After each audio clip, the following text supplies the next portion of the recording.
And we can see with the concave bulb that the shadow is opposite. It's on the top and the light is on the bottom. But what if we do this?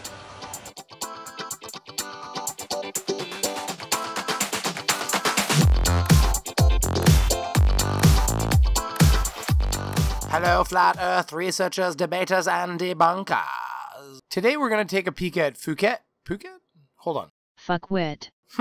Well, maybe we'll try a real voice. Fuckwit. Alright, fuckwit. Well, fuckwit is all up in that flat goodness, posting lots of little challenges and such. Let's see what fuckwit is talking about today. But first, what a beautiful Canadian sunset. The sun does not rise or set. For the love of God, Frankie, don't make me get the moose and whip. We have a daytime moon here in Phuket, so I'm going to make one of those observations that people often request and somehow see as proof that science has all the answers as to where we live and what the moon is and what the earth is. I'm sure most people aren't claiming that the moon in the sky proves we know everything, but we can discover a lot by studying it. We know that the moon controls the currents on the planet, and everyone knows that when the moon is full, the nut jobs come out. Oh, hey, yeah, what are you doing outside, fuckwit? By the looks of that moon, you should have almost 3 weeks before you should be coming out of that hole.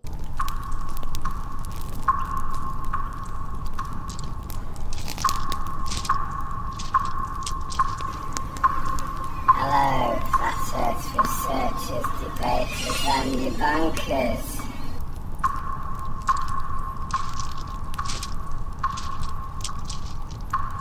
So there's the moon with half a shadow on the bottom, and there's an orange with a shadow in the same place, which is pretty cool, huh? That is pretty cool, and not at all something I'll be returning to later in the video.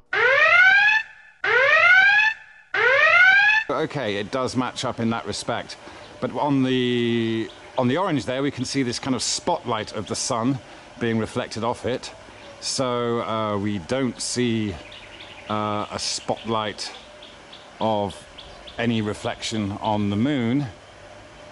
So that's one thing that doesn't match up with a spherical object, even though we got the shadows matching up.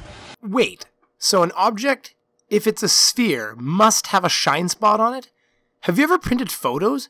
Who did you think matte and glossy were when you were presented with options for the photo finishes? I have an idea. Get 2 oranges, spray one with white flat and the other with white glossy, and see what happens when they dry.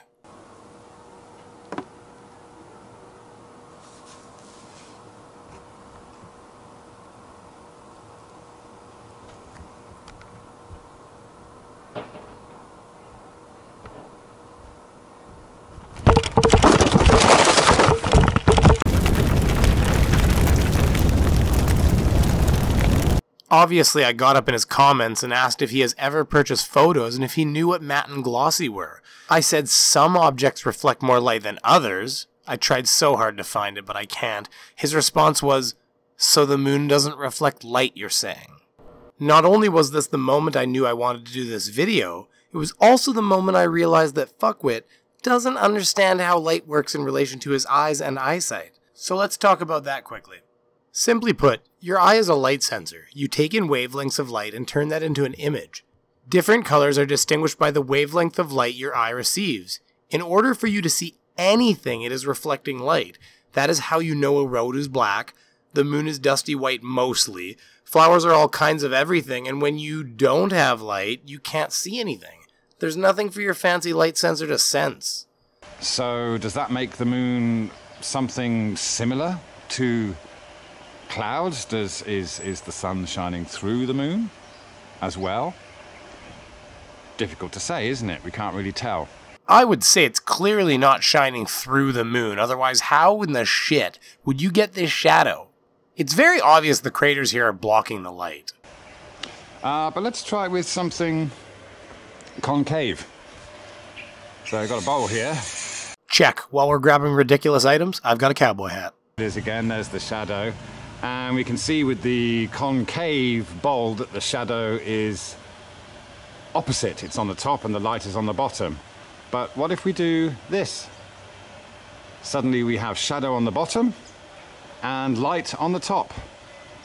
So we can, in fact, get the same effect when we tilt the bowl this way. You can't tell me I'm the only person that feels like reaching through my computer monitor and slapping the person on the other side when I see this kind of garbage. How the hell does he explain this shadow right here?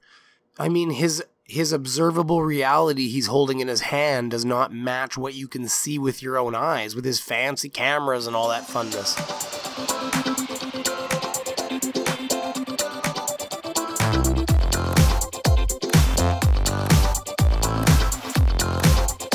So, any ideas that shadows on the moon are any kind of conclusive proof about where we are and what we're looking at are still very much open to interpretation, and of course in no way do they prove the shape of the Earth that we are on just when we look up into the sky and see something like that. You guys are the stupid ones telling us that we need to go with what we can observe. I can observe with my own eyes that other planets are spherical. Not just some, all of them. You're like the equivalent of a doctor who can't seem to figure out a trend. But doctor, you've already opened up 52 mice. All of them had hearts. Yeah, but I got a good feeling about this one. This one's got a zucchini for sure. Now, before we finish, I want to talk about the shadow on your orange.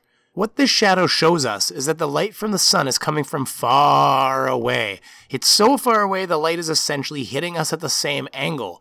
If we're a local phenomenon, it would look more like this, as the light would be hitting each object at different angles. The only explanation for this is that light comes from very far away and is hitting both objects at the same angle. Impossible if it were too close to us. Thanks for coming by watching the video. Please smash subscribe, hit like, and leave a comment while you're at it. And I want to thank Bob the Science Guy for throwing a mirror of mine up on his channel and throwing the shout out to me. If you haven't been to Bob's channel, you should go check that out. I'll leave a link in the description. Thanks very much. Have a good day, everybody.